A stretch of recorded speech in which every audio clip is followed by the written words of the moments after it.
আসসালামু আলাইকুম। মিফা সেন্টারের নতুন ভিডিওতে আপনাদেরকে স্বাগত জানাচ্ছি। আজকের ভিডিওটি তৈরি করা হয়েছে ওরাকল বিসিএস থেকে সংগৃহীত ৪৭তম বিসিএস প্রিলিমিনারি উপলক্ষে ইংলিশ লিটারেচার থেকে গুরুত্বপূর্ণ ৫০টি প্রশ্নের এমসিকিউ নিয়ে।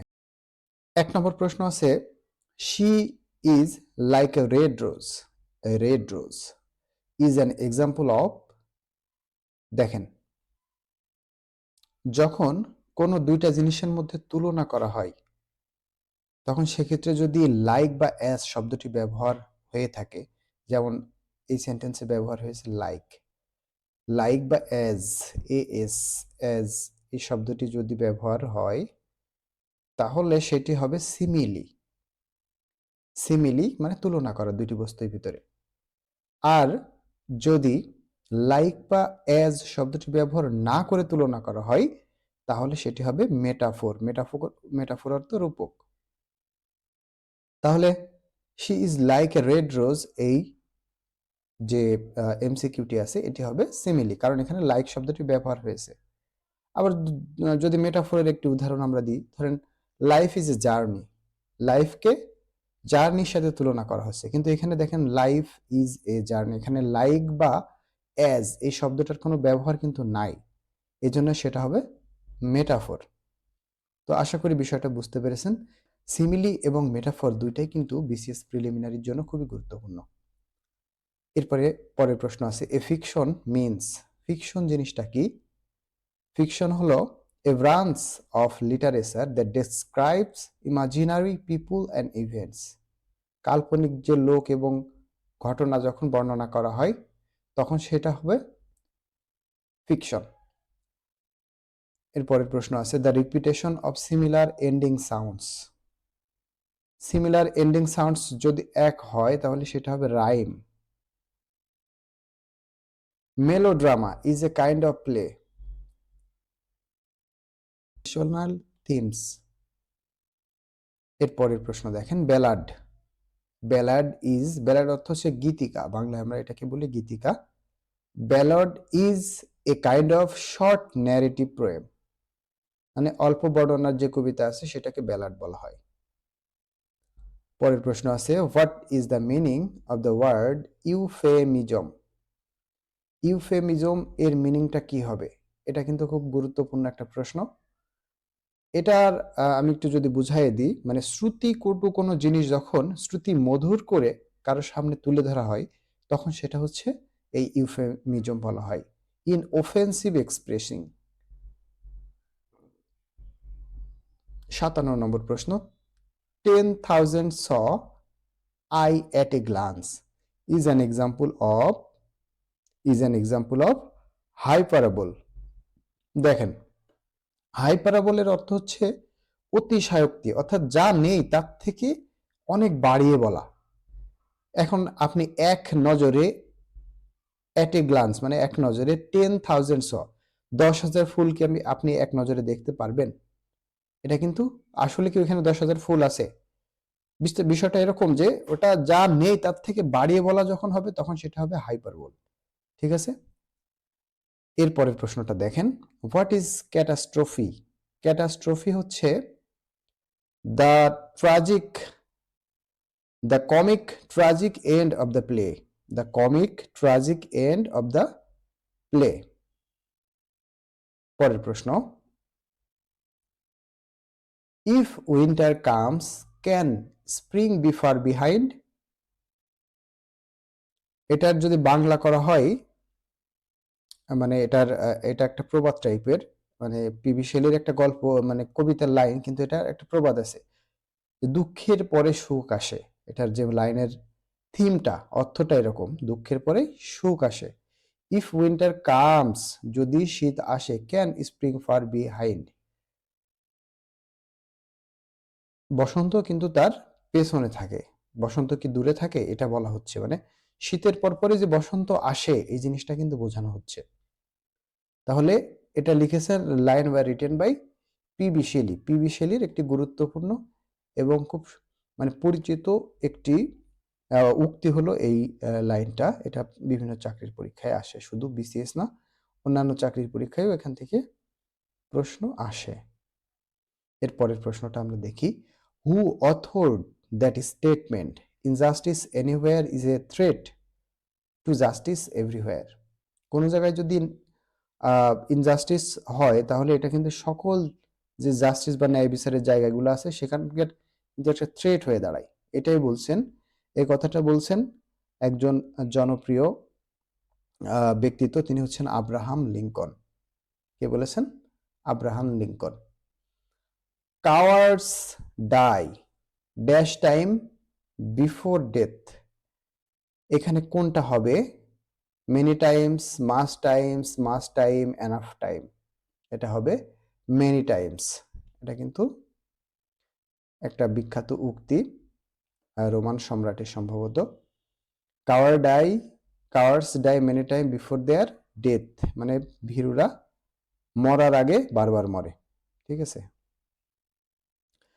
62 নম্বর প্রশ্ন, frailty the name is woman, দুর্বলতার আরেকটি নাম হলো woman. Is in which of the following novels you find this, কোন নোবেলের ভিতরে আপনি এটা পেয়েছেন? এটা খুবই কিন্তু গুরুত্বপূর্ণ একটা প্রশ্ন। শেক্সপিয়ারের বিখ্যাত একটি ট্র্যাজেডির একটি লাইন এটা। এটার সঠিক উত্তর কি হবে কমেন্টে জানাবেন, এটা আপনাদের জন্য কুইজ। না পারলে আমি অ্যান্সার দিয়ে দিব। তবে এই প্রশ্নটা খুবই গুরুত্বপূর্ণ, যারা বিশেষ প্রার্থী আছেন তারা অবশ্যই এটা পারবেন আশা করি। 63 নম্বর প্রশ্ন আছে, the music in my heart I bore long after it was heard no more, this lines are from the poem, কোন পোয়েম থেকে লাইনটা নেওয়া হয়েছে? এটাও কিন্তু খুবই গুরুত্বপূর্ণ, রোমান্টিক পিরিয়ডের দ্য সলিটারি রিপার নামক একটি পোয়েম থেকে এটা নেওয়া হয়েছে, যেটা লিখেছে উইলিয়াম ওয়ার্ডসওর্থ।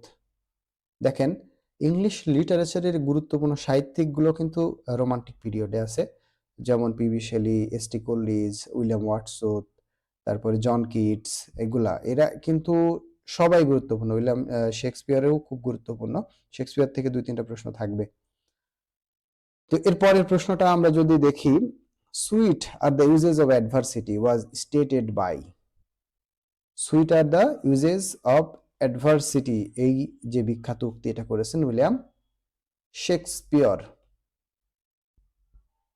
পরের প্রশ্ন, what is in a name that which we call a rose by any other name would smell as sweet, who said this, এটি কে বলেছে? এটি বলেছেন রোমিও।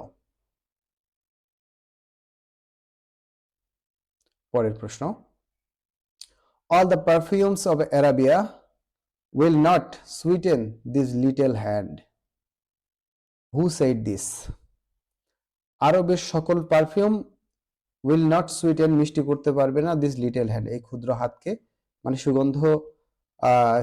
সুগন্ধি করতে পারবে না, এটা বলেছেন। এটা একটি বিখ্যাত উক্তি, আর এই উক্তিটা সম্ভবত বিসিএস এ 41তম বিসিএস এ পড়েছিল। এই প্রশ্নটা খুবই গুরুত্বপূর্ণ। এটা বলেছে লেডি ম্যাকবেথ, ম্যাকবেথের যে ওয়াইফ লেডি ম্যাকবেথ, সে এই কথাটি বলেছে। এরপরে, who wrote the famous poetic line to err is human, to forgive is divine,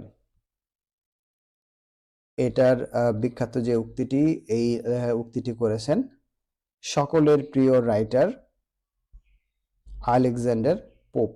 Alexander পোপের কিন্তু বিভিন্ন উক্তি চাকরির পরীক্ষায় আসে, আর তিনি উক্তির জন্য কিন্তু বেশি বিখ্যাত।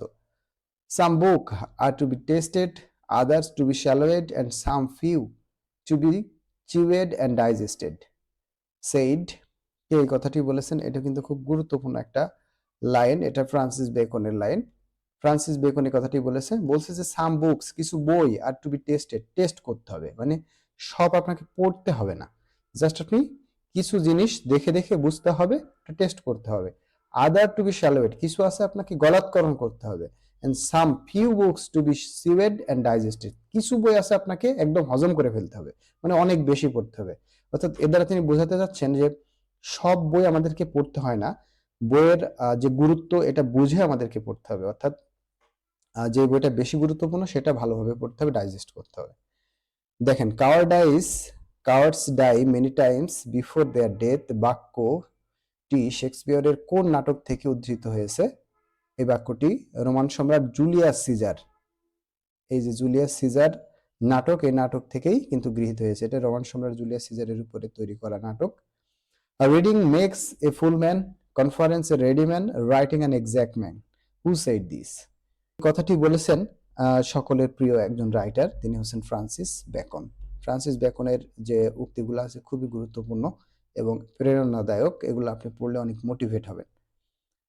এরপরে আমরা চলে যাই ৭০ নম্বর। O lift me as a wave, a leaf, a cloud, I fall upon the thorn of life, bleed. This quotation is from PB Shelley's. PB শেলির কোন গ্রন্থ থেকে এটি নেওয়া হয়েছে?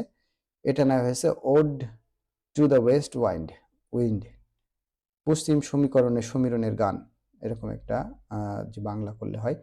আজকের ভিডিওটি কিন্তু অনেক গুরুত্বপূর্ণ, কারণ হচ্ছে যে এটা কোটেশনের উপর মূলত ভিডিওটি, কোটেশন এবং আপনার ওই যে বিভিন্ন পোয়েটিক যে টার্মগুলো আছে এটার উপর। তো দেখেন ৭২ নম্বর আছে, our sweetest song are those the tell of saddest thought. এটি কার? এটি হচ্ছে পিবি শেলির একটি লেখা কোটেশন। Who has written he prayed best, who love best, all things great and small. All things great and small, এটা এসটি কোলরিজের একটি বিখ্যাত উক্তি। এটা কিন্তু খুব গুরুত্বপূর্ণ। ৭৪ নম্বর প্রশ্ন, but I have promise to keep and miles to go before I sleep was written by Robert Frost. দেখেন এই লাইনটা কিন্তু আমরা বিভিন্ন ফেসবুকে যখন স্ট্যাটাস দিই, এই লাইনটা দিই, and miles to go before I slip, কিন্তু আমরা জানি না যে এটি কে লিখেছে। এটি রবার্ট ফ্রস্টের একটি লেখা, এটা কিন্তু এখন আপনি শিখে গেলেন। ৭৫ নম্বর প্রশ্ন আছে, come live with me and be my love, and we will all the pleasures prove that hills and valleys, dale and fields, and all the craggy mountains yield. These are the few lines of the poem of a great poet. Who is the poet? একজন great পোয়েটের থেকে এটা নেওয়া হয়েছে, তিনি হচ্ছেন Christopher Marlowe. Christopher Marlowe ছিলেন William শেক্সপিয়রের সমসাময়িক একজন নাট্যকার। 76 নাম্বার প্রশ্ন আছে, water water everywhere not a drop to drink. চারিদিকে এত পানি কিন্তু পান করার মতো একটু পানিও নাই। এই যে একটি বিখ্যাত লাইন, এই লাইনটি এসটি কোলরিজের the rime of the ancient mariner নামক একটি লেখা থেকে নেওয়া হয়েছে। Full many a flower is born to blush unseen and waste its sweetness in the desert air. Who said this? এই বিখ্যাত লাইনটি বলেছেন Thomas Gray. 78. Who was the only laureate to refuse the Nobel Prize? Nobel prize প্রত্যাখ্যান করেছিলেন নিসের কে? নিসের জয়পাল সাত্রে, তিনি একজন দার্শনিক ছিলেন, অস্তিত্ববাদী দার্শনিক, তিনি এটা প্রত্যাখ্যান করেছিলেন। American female novelist Pearl Esberg got Nobel prize in 1938 of the book. কোন বইয়ের জন্য তিনি নোবেল প্রাইজ পেয়েছিলেন? এটা প্রশ্নে জানতে চাওয়া হয়েছে। তিনি পেয়েছিলেন দ্য গুড আর্থ নোবেলের জন্য তিনি 1938 সালে নোবেল প্রাইজ পেয়েছিলেন। তো এটা কিন্তু গুরুত্বপূর্ণ, যারা নোবেল প্রাইজ পায় তাদের সাহিত্যগুলো কিন্তু সবার মনে রাখতে হবে, দরকার হলে লিখে রাখতে হবে, খুবই গুরুত্বপূর্ণ। Ophelia is an important character in the Shakespearean play. Ophelia Shakespearean প্লের ইম্পর্টেন্ট ক্যারেক্টার, কোন নাটকের ক্যারেক্টার, এটা জানতে চাওয়া হয়েছে। এটা হচ্ছে হ্যামলেট নাটকের ক্যারেক্টার। হ্যামলেট নাটকের সবকিছুই গুরুত্বপূর্ণ, কারণ এখান থেকে একটা প্রশ্ন মাস্ট আসবে। মেফিস্টোফেলিস ইজ এ ক্যারেক্টার ইন, মেফিস্টোফেলিস একটি ক্যারেক্টার, এটা খুবই গুরুত্বপূর্ণ, এবার আসার মতো 47তম বিসিএস 48তম বিসিএস আসতে পারে। Doctor Faustus. Who wrote the doctor Zhivago? Doctor Zhivago লিখেছে Boris Pasternak, Russian writer. Shylock is a character in the play. Shylock কোন ক্যারেক্টারের একটি play? The merchant of Venice. The merchant of ভেনিসের একটি চরিত্র। এরপরে দেখেন 84 নাম্বার আছে, who is the university wits in the following list? Following লিস্টের ভিতরে ইউনিভার্সিটি উইটস কারা? ইউনিভার্সিটি উইটস কে ছিলেন এর ভিতরে? Robert Greene. রবার্ট গ্রিন ছিলেন ইউনিভার্সিটি উইটস। 85 নম্বর বলছে who's the author of the drama you never can tell. You never can tell, very very important, এটা আসতে পারে এবার বিসিএস এ। GB Shaw, George Bernard Shaw এর একটি গুরুত্বপূর্ণ লেখা হচ্ছে ইউ নেভার ক্যান টেল। ঠিক আছে, এটা খুবই গুরুত্বপূর্ণ, very very important. Essays of Elia. Essays of Elia এটা কার লেখা? এটা লিখেছেন চার্লস ল্যাম্ব। চার্লস ল্যাম্ব এই গ্রন্থটি লিখেছেন। হু ওয়াজ দ্য ফেমাস মোক হেরোইক পোয়েট ইন ইংলিশ লিটারেচার? মোক হেরোইক পোয়েট বলা হয় আলেকজান্ডার পোপকে। কাকে বলা হয়? Alexander pope. Who is considered to the rebel poet in English literature? দেখেন, বাংলা সাহিত্যের যে রেবেল পোয়েট বা বিদ্রোহী কবি বলা হয় কাজী নজরুল ইসলামকে। ইংরেজি সাহিত্যে কিন্তু এমন একজন রেবেল পোয়েট আছেন, তিনি কে? এটা আমাদেরকে কমেন্ট করে জানাবেন। কুইজ এটা আপনাদের জন্য। যে পারবে, আমি ধরে নিব যে তার ইংলিশ লিটারেচার প্রিপারেশন অনেক ভালো আছে। আর যদি না জানেন তা আমি কমেন্টে অবশ্যই জানিয়ে দেব সঠিক উত্তরটি। পরের প্রশ্ন আছে দ্য প্যাট্রিয়ট কবিতাটির লেখক কে? দ্য প্যাট্রিয়ট কবিতাটির লেখক হচ্ছে রবার্ট ব্রাউনিং। রবার্ট ব্রাউনিং খুবই গুরুত্বপূর্ণ একজন writer. Famous novel war and peace is written by. War and peace সবাই পরিচিত একটা নোভেল, সেটা হচ্ছে লিও টলস্টয়ের লেখা। 91 number, Lorna Doone is a novel by Blackmore. ব্ল্যাকমুরের একটি নোভেল হচ্ছে লর্না ডন। জর্জ ইলিয়টের প্রকৃত নাম কি? জর্জ ইলিয়টের প্রকৃত নাম হলো ম্যারি অ্যানি ইভান্স। জর্জ ইলিয়টের প্রকৃত নাম হলো ম্যারি অ্যানি ইভান্স। এটা খুবই গুরুত্বপূর্ণ, আসে চাকরি পরীক্ষায়। Any one of the following pairs are literary collaborator. এদের ভিতরে লিটারেরি কোলাবোরেটর কে ছিলেন, মানে একই সময়ের সাহিত্যিক, তারা ছিলেন শেলি এবং কিট। শেলি এবং জন কিটস, পিবি শেলি এবং জন কিটস ছিলেন literary collaborator. What is the full name of O Henry? O Henry এর ফুল নেম কি? এটা গুরুত্বপূর্ণ প্রশ্ন, মানে চাকরির পরীক্ষায় কিন্তু এটা আসে, বিশেষ করে বিসিএস এর জন্য ভেরি ভেরি ইম্পর্টেন্ট। ও হেনরির ফুল ফর্ম হচ্ছে William Sydney Porter. William Sydney Porter, এটা তার full name. The waste land is a poem. এরপরে one of the following play is not a tragedy. অপশনগুলোর ভিতরে ট্র্যাজেডি নয় কোনটি? ট্র্যাজেডি নয় হলো টেম্পেস্ট। দেখেন, যেগুলো ট্র্যাজেডি এবং কমেডির ভিতরে বোঝার একটা সহজ টেকনিক হচ্ছে নাম দিয়ে যেগুলো আছে সেগুলো ট্র্যাজেডি। যেমন হ্যামলেট একজনের নাম, ওথেলো নাম, ম্যাকবেথ নাম, টেম্পেস্ট কিন্তু নাম না। এই জন্য যেগুলো নাম দেওয়া আছে এগুলো সহজে বুঝবেন যে এগুলো হচ্ছে ট্র্যাজেডি। মিস্ট অ্যান্ড মেলো ফ্রুটফুলনেস, which of the following figures of the speech is used in this sentence? এখানে কোন সেন্টেন্সে, এই সেন্টেন্সে কি ব্যবহার করা হয়েছে? এটা ব্যবহার করা হয়েছে অ্যালিটারেশন। অ্যালিটারেশন। এরপরে দেখেন, who is the author of the first scientific romance the time machine? Time machine কার লেখা? লেখা Lady Chatterley's lover was written by author of. কোন লেডি চ্যাটারলিস লাভার যে লিখেছেন নিচের কোন বইয়ের অথর? সেটা হচ্ছে দ্য রেইনবো, ডিএইচ লরেন্স, তাই না? রেইনবো লিখেছেন ডিএইচ লরেন্স, দুইটাই DH Lawrence. Vanity fair is a novel written by. Vanity fair কার? এটা খুব সুন্দর একটা প্রশ্ন, এটা আপনাদের জন্য সর্বশেষটা কুইজ থাকবে। এই তিনটা মোট কুইজ, তিনটার ভিতরে যারা দুইটা প্রশ্নের উত্তর দিতে পারবে আমি ধরে নেব তাদের প্রিপারেশন যথেষ্ট ভালো। তাহলে এই ছিল আজকের যে 50টি প্রশ্নের এমসিকিউ।